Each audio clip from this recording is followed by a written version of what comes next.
Michelle, it's a number of hours now since this deal was announced. What's the sense you're getting in Brussels about how it's gone down?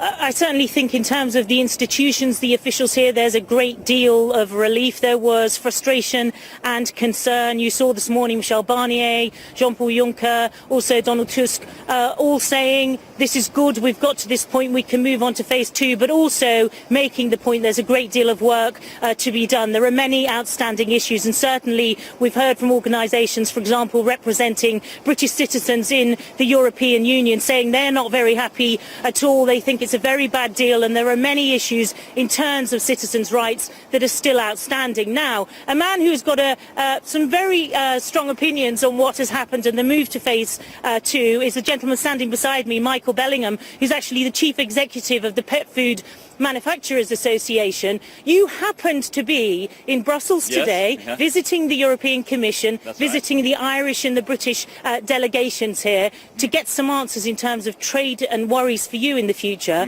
How did you feel about being here today and what you got to hear today? It was extraordinary waking up in the morning and seeing Theresa May flying over and then hearing the announcements, and us happening to be here. We'd pre-arranged the meetings, but we were so fortunate that the Commission still agreed to see us, and we were very happy that the way things are moving forward. We've certainly been extremely concerned about lack of progress.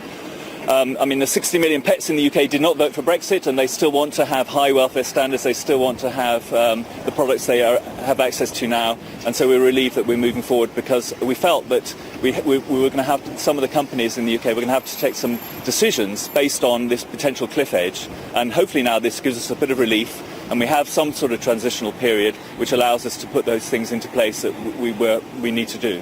You're alluding there to issues to do with regulations, to do with trade going forward, or the negotiations going forward. But you also mentioned to me that for your organisation there was a real worry in terms of citizens' rights, EU citizens' rights in the UK.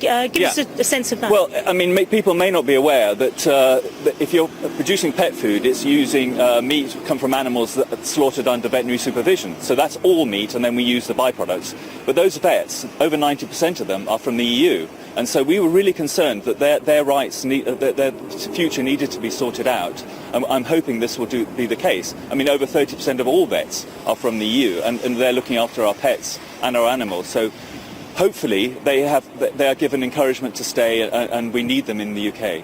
And I know that you have manufacturers and producers both sides of the Irish border. In terms of what was presented today on the border, there are lots of outstanding issues. We still don't really know what's going to happen there. Are you concerned? Well, I would be concerned if this started to unravel quickly, but I think we absolutely need to ensure that there is no hard border. I have members in the north of Ireland, and they take byproducts from the south.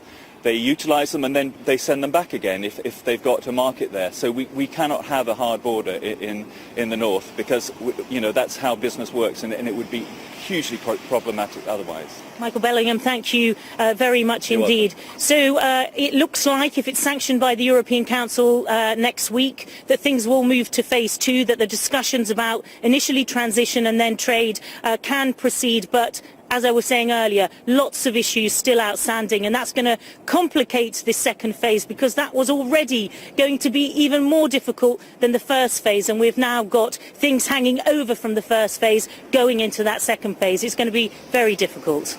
Thank you, Michelle.